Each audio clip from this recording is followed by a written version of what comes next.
Voilà le moyen d'en savoir un petit peu plus sur un événement qui s'est déroulé. On a fêté ce triste anniversaire, c'était hier, je pense.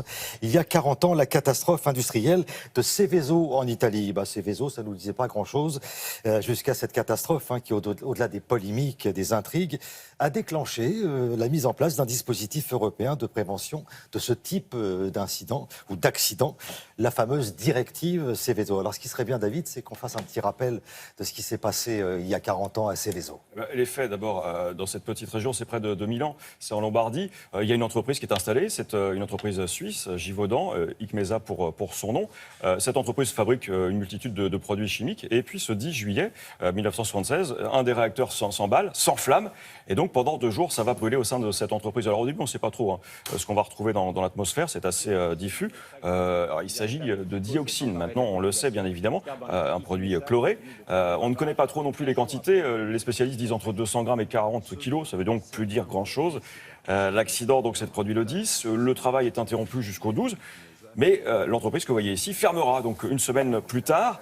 Mais il faudra attendre 2 semaines pour que la population soit évacuée. Donc elle va vivre pendant 2 semaines, cette population, dans l'angoisse et surtout dans la zone contaminée. L'alarme, elle est tirée par un laboratoire suisse. Pourquoi un laboratoire suisse? Parce que je vous le disais, c'est Givaudan, un groupe chimique suisse qui est en charge de cette entreprise.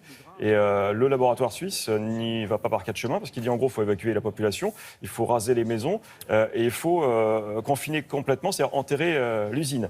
On a 750 personnes qui partent par 2 vagues successives parce qu'on s'aperçoit aussi que la zone contaminée est plus grande que celle qu'on imaginait. C'est qu'on ne connaît pas trop la quantité de tout ce qui a été dispersé, quoi. Et même la dangerosité, parce qu'à l'époque, le souci, c'est qu'on ne connaît pas la dangerosité de la dioxine, tout simplement parce qu'on n'a pas ces renseignements chiffrés, ces renseignements scientifiques. Alors, on va bien sûr décontaminer les sols, des centaines de maisons aussi.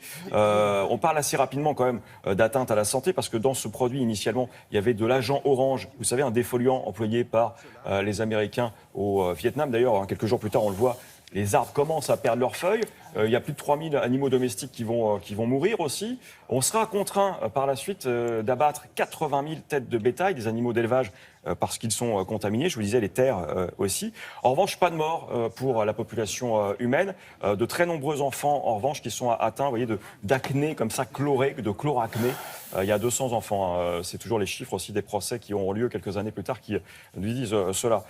Qu'est-ce que nous apprend, en fait, cet accident industriel et quel est le point, finalement, le seul point positif? C'est qu'à l'issue de cela, la Commission européenne va prendre une série de mesures. Alors, ça s'appelle effectivement la directive Seveso, mais c'est une série de directives. Grosso modo, ça engage chacun des pays membres de l'Union européenne à déclarer, enfin recenser déjà et déclarer les entreprises qui présentent ce type de risque industriel, et puis de mettre en œuvre un certain nombre de mesures de contrôle assez importants.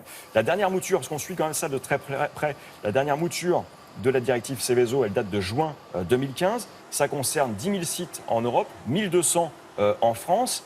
Et quelles sont les contraintes en fait pour les entreprises? Qu'est-ce qu'elles sont tenues de faire? Eh bien, d'envisager tous les scénarios possibles en cas d'accident, de répéter un certain nombre de manœuvres par rapport à ces scénarios. Ensuite, de mettre aussi au courant les entreprises qui sont à proximité, parce qu'il y a l'effet domino qu'il faut bien sûr contrôler. Ils partagent aussi les informations avec les pompiers, parce que ce sont les premiers à intervenir.